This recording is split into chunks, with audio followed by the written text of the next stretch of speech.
Hacer un breve resumen de la situación y de la evolución de la afiliación a la Seguridad Social durante este mes de enero de 2022. Enero, como todos ustedes saben, es tradicionalmente un mes de reducción del empleo porque la afiliación, entre otras razones, por las causas que mencionaba el secretario de Estado de Empleo, vinculadas con la temporalidad y con un mercado de trabajo excesivamente volátil, enero es un mes en el que finalizan de manera recurrente muchos contratos que se han puesto en marcha durante los 2 meses anteriores. Aún así, y una vez descontado este efecto que es puramente estacional, el comportamiento en este mes de enero ha sido muy positivo, con un aumento en el número de afiliados desestacionalizados de casi 72.000 afiliados, que continúa de una manera muy clara la tendencia de los últimos meses y que nos hace que continuemos recuperando, ya no recuperando el nivel previo a la pandemia, sino recuperando la tendencia previa a la pandemia. Es decir, estamos desde hace ya algún tiempo creciendo de manera equivalente a ese contrafactual, esa afiliación que hubiéramos tenido de no haber existido la pandemia. Si no hubiera existido la pandemia, ¿cuántos afiliados tendríamos a día de hoy?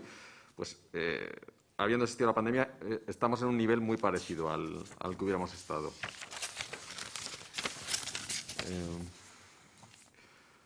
Como comentaba, llevamos 9 meses de crecimiento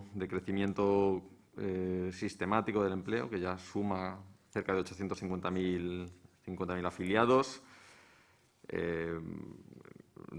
Acumuladamente, pues es una cifra muy significativa. Tengamos en cuenta que en periodos de expansión el mercado laboral español tradicionalmente estaba creando quizás alrededor de 500.000 de empleos. Estamos hablando de que en 9 meses se han creado cerca del doble. Y como les explicaba, es una cifra muy en línea con la de los últimos meses, ¿no? Este gráfico que es, yo creo, muy ilustrativo de la situación de crecimiento previa a la pandemia. Aquí podemos ver que las barras de la parte izquierda del gráfico tienen un tamaño aproximadamente de 50.000 afiliados mensuales. Tenemos la enorme caída por la pandemia, la recuperación muy rápida en los meses siguientes. Y a partir de mediados de 2021 lo que tenemos es una fase de expansión, una segunda fase de expansión ya no vinculada con la recuperación inicial tras la primera ola y que ha sido muy sostenida, ¿no? Como podemos ver, pues con crecimientos cercanos al doble o incluso superiores a los de una fase expansiva como la que fue en el año 2019 y con un crecimiento acumulado muy elevado. Y como explicaba, estamos ya de una manera importante por encima de las cifras previas a la pandemia. En enero de 2022 acumulamos 434.000 afiliados por encima del nivel previo a la pandemia. Estos son datos desestacionalizados, con lo cual esta comparación es legítima. Podemos comparar meses distintos. Y como les comentaba, habríamos recuperado con esto la tendencia previa a la pandemia. Lógicamente, esa tendencia hay que estimarla, con lo cual no es un dato observable, pero que podemos con una estimación razonable de cuál hubiera sido esa tendencia de no haber ocurrido la pandemia, podemos decir que la hemos recuperado, incluso estamos un poco por encima de esa cifra teórica. Esto no se debe a los trabajadores que se encuentran en ERTE o percibiendo en este momento la prestación extraordinaria de autónomos, sino que es un crecimiento genuino que incluso una vez descontado ese efecto de esos trabajadores que aún están en esta situación y que no olvidemos que muchos de ellos están en una suspensión parcial, es decir, que incluso aunque estén en ERTE están trabajando y los autónomos que están percibiendo la prestación extraordinaria también están trabajando en muchos casos. Bueno, incluso así, incluso en ese escenario o en esa foto un poco descontando todos esos efectos, aún así el crecimiento del empleo es muy vigoroso en este punto.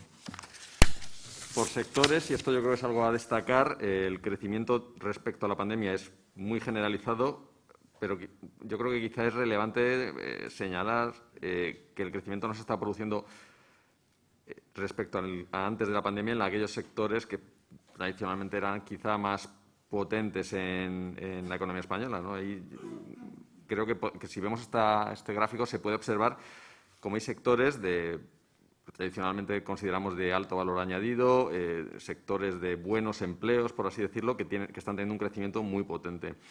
Esto es bastante novedoso en la economía española, que en las recuperaciones de las crisis, pues somos una economía que tradicionalmente destruye mucho empleo en las recesiones, crea mucho empleo en las recuperaciones, pero ese empleo normalmente no era de gran calidad. Esta recesión ha sido distinta y, sobre todo, la recuperación está siendo distinta, pues continuando ciertas tendencias en algunos sectores, recuperando aquellos sectores que, lógicamente, más han caído, también están recuperando, pero con un crecimiento importante en sectores que, como decía, se pueden entender como de alto valor añadido y que yo creo que pintan una recuperación bastante más sólida que la que hemos tenido en otras ocasiones. Aquí podemos ver alguna de estas situaciones. Estos son, bueno,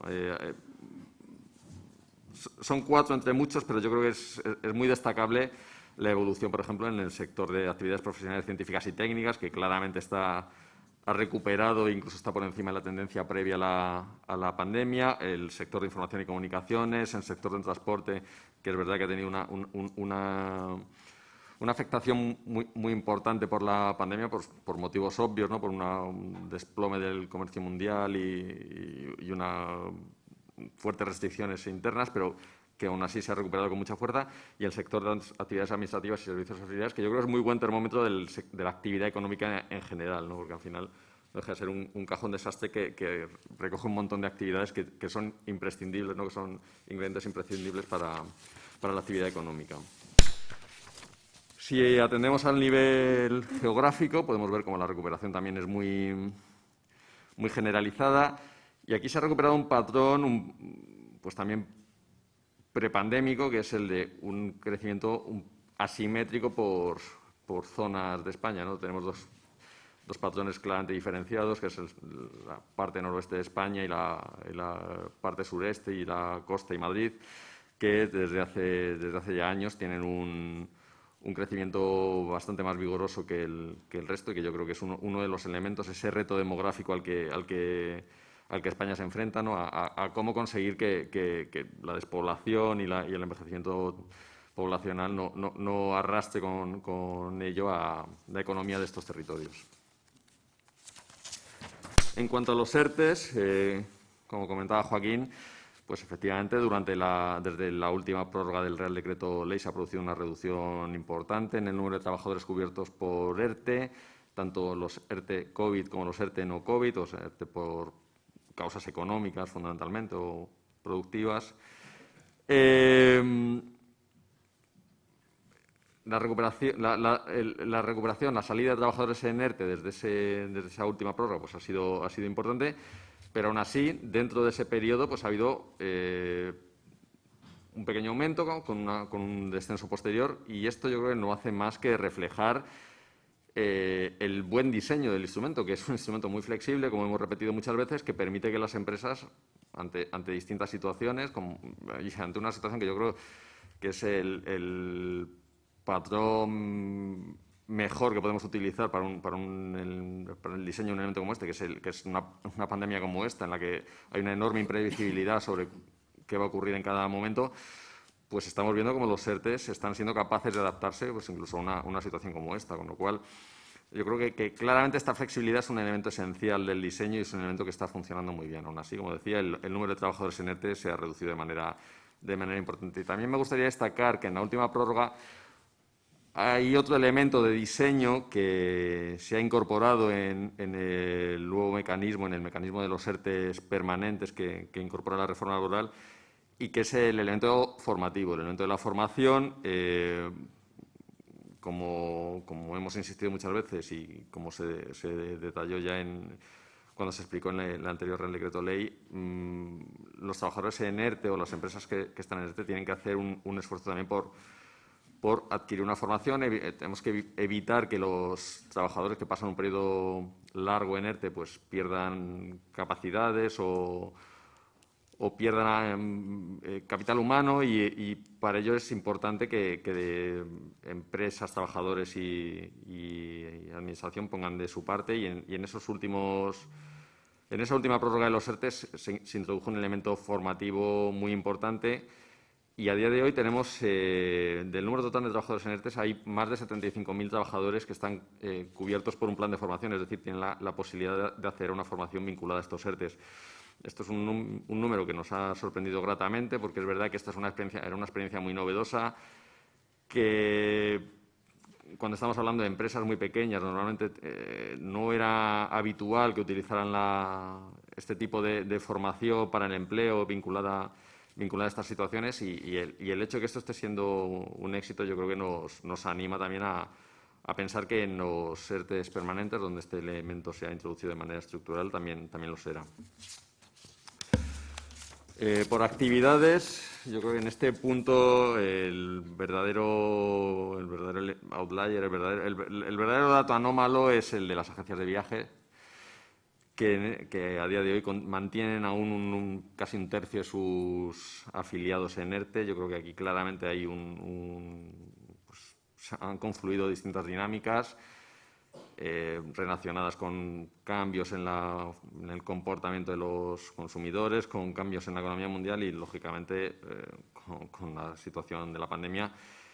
Y es un sector que claramente muestra un patrón distinto al resto de las actividades económicas. Aquí podemos ver como, incluso alojamiento, transporte aéreo, juegos de azar, actividades muy afectadas por la pandemia, pues tienen un porcentaje de trabajadores en ERTE muy inferior al que mantienen las agencias de viaje.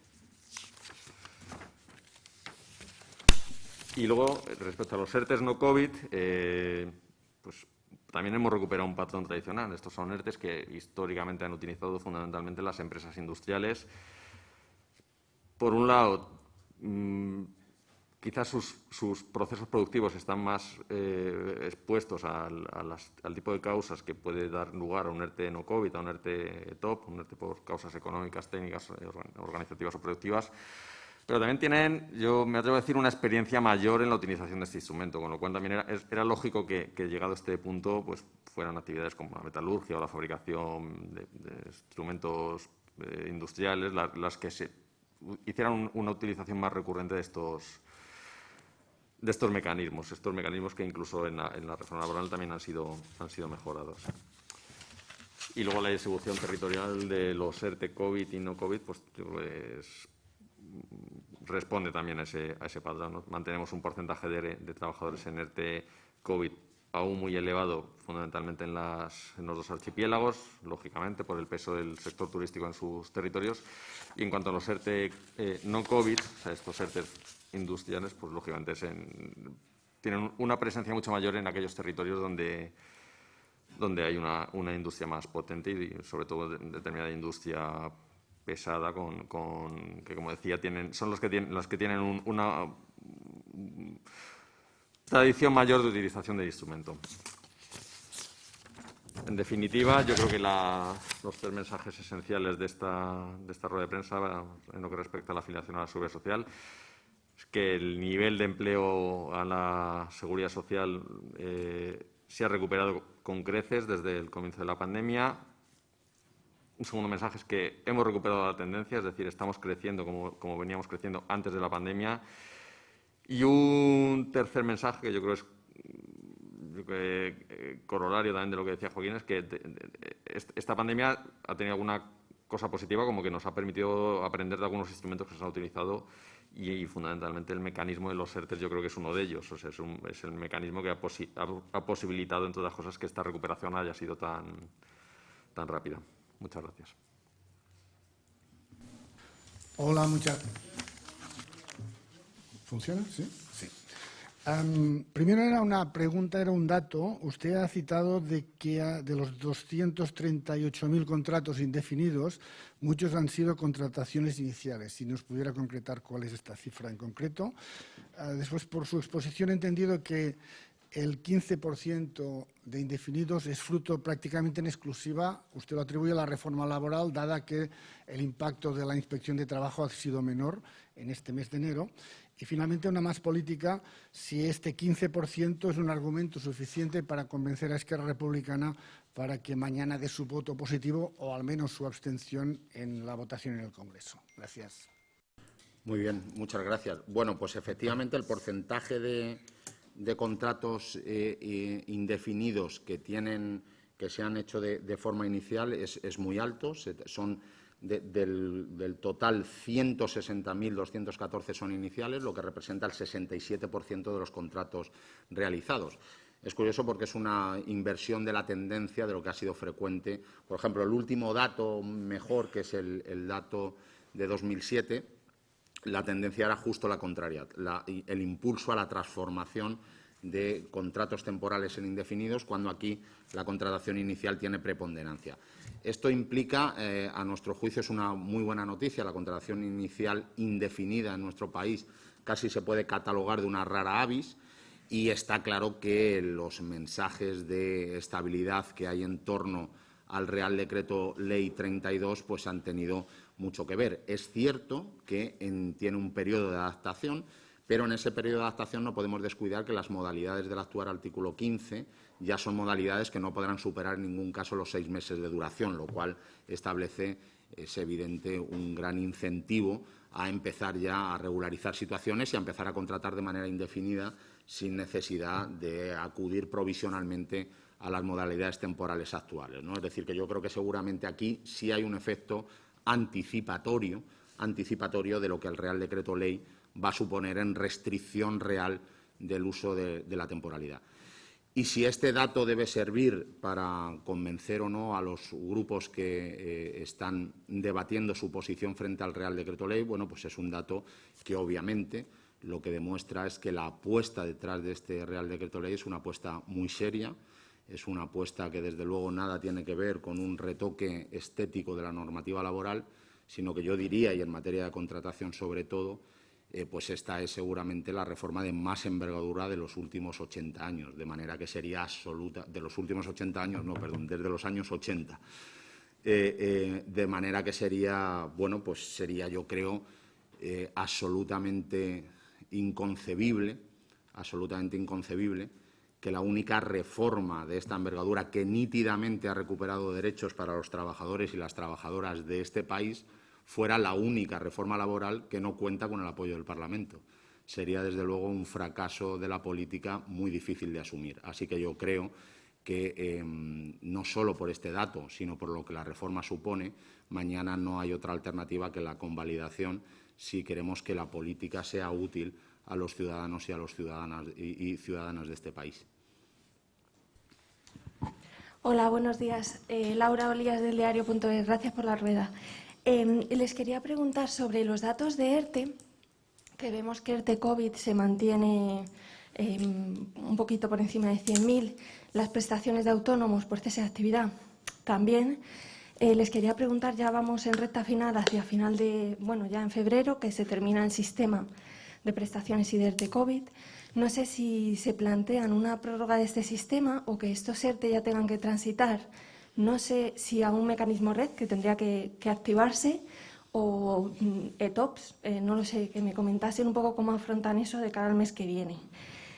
Sobre reforma laboral, como mi compañero decía, bueno, creo que hemos visto ayer, un cambio de tono por parte de la vicepresidenta Díaz, y también los sindicatos eran más optimistas hasta ayer respecto a un posible apoyo de Esquerra Republicana. Quería preguntarles qué ha cambiado, si hay algo, una mayor cerrazón o son menos optimistas por algún motivo que nos puedan comentar. Y respecto a los contratos indefinidos, también ver si han un poco desglosado un poco más este crecimiento y tienen algún tipo de contrato indefinido que crezca más. No sé si fijo discontinuo o de alguna otra modalidad. Gracias. Gracias. Bueno, en relación con la primera pregunta, los ERTE y el tránsito, bueno, está claro que lo decíamos al inicio de la rueda de prensa, lo acaba de decir también Israel, que en el Real Decreto Ley 32 están los dispositivos básicamente que han acompañado a empresas y trabajadores durante la pandemia, tanto en el artículo 47, que incorpora los mecanismos de fuerza mayor reescritos a la luz de la experiencia de la pandemia, como en el artículo, como en los mecanismos red, ¿no? Tanto en sus dos versiones que están en el artículo 47 bis. Entonces, bueno, está claro que ya hay un sustrato estructural para responder a esta situación y habrá que ver también lo que ocurre de aquí a finales de febrero, pero entendemos que con este ritmo de recuperación del empleo, pues la necesidad de mantener trabajadores en ERTE vinculados a restricciones sanitarias, pues quizás sea cada vez menor, ¿no? Es algo que naturalmente el Gobierno estudiará, pero bueno, lo que quiero decir es que esos mecanismos ya están en la legislación actual. Este es otro de los motivos por los que la convalidación del Real Decreto Ley es absolutamente imprescindible, porque su no convalidación pues significaría dejar de amparar los mecanismos de retención del empleo que han conseguido tener estos datos y que hayamos podido recuperar el empleo durante la pandemia. Por lo tanto, también este es un elemento decisivo a la hora de hacer cualquier valoración política sobre lo que se está haciendo mañana. Mañana se está jugando con el futuro, la tranquilidad y la estabilidad de mucha gente. En cuanto a los contratos indefinidos y el desglose, yo no lo tengo aquí ahora, pero podemos decirle al equipo que te lo traslade para ver cómo se mueve entre fijos, discontinuos y otras modalidades, bueno, y otros tipos de contratación indefinida. Y bueno, el debate de la reforma laboral, bueno, nosotros, lo ha dicho la vicepresidenta reiteradamente, nosotros jamás abandonamos una negociación. No lo hicimos con el diálogo social, donde estuvimos 9 meses sin cejar en el empeño de intentar llegar a un acuerdo cuando nadie creía que ese acuerdo era posible y no nos levantamos de la mesa hasta que no tuvimos el acuerdo. Y yo creo que hoy, bueno, pues estas 24 horas serán decisivas, apuraremos todas y cada una de las posibilidades. Ya saben que para nosotros una norma de esta envergadura lo que merece es el apoyo del conjunto de la Cámara y, desde luego, lo que sería inexplicable, implanteable realmente, sería que el Real Decreto Ley no se convalidase. Por lo tanto, estamos trabajaremos las horas que sean necesarias para garantizar esa convalidación. E insisto, una convalidación que lo que es un poco insólito es que no cuente con el conjunto del respaldo de las fuerzas políticas cuando ha contado previamente con el respaldo de todos los interlocutores sociales. Pues vamos ya con las preguntas que nos han dejado a través del documento web. La primera es para Israel Arroyo, la fórmula Cristina Alonso de la información. Tradicionalmente se ha medido la salud de la seguridad social por la evolución de la afiliación media.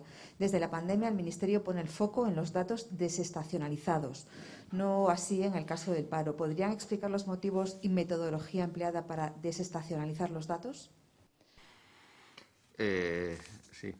A ver, la afiliación media es un dato que se sigue publicando y que se sigue dando y al que yo me he referido en esta rueda de prensa y que, por supuesto, en las estadísticas que publica la Seguridad Social tienen todo tipo de detalles sobre la afiliación media.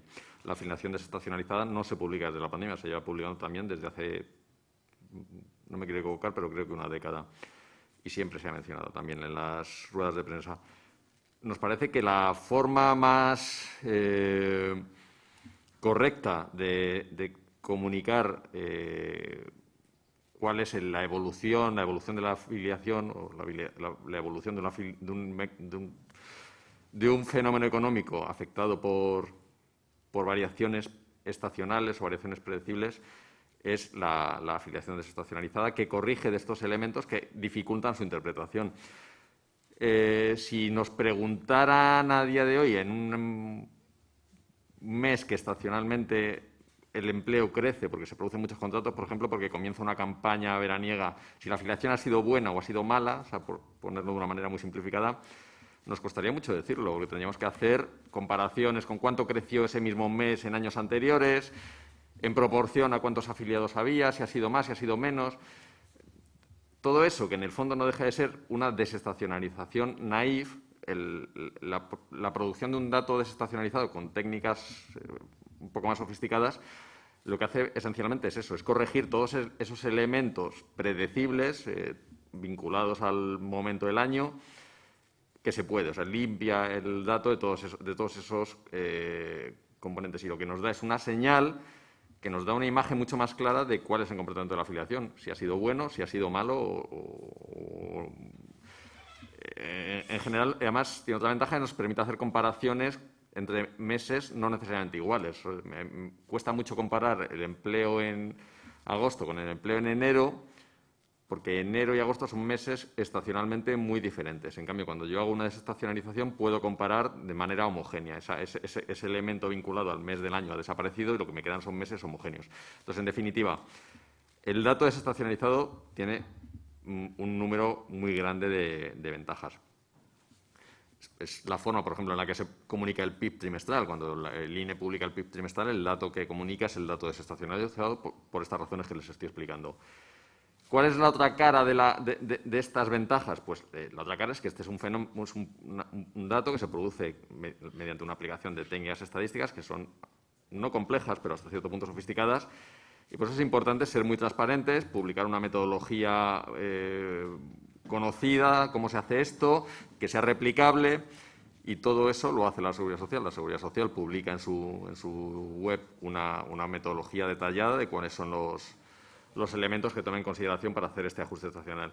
No voy a dar aquí una clase de desestacionalización, pero bueno, esencialmente lo que se hace es una modelización paramétrica de esa serie. Se hace se ajusta un modelo de series temporales a esa serie de datos económicos, ese modelo de series temporales que recoge el comportamiento agregado de la serie temporal se descompone, es decir, se divide en distintas series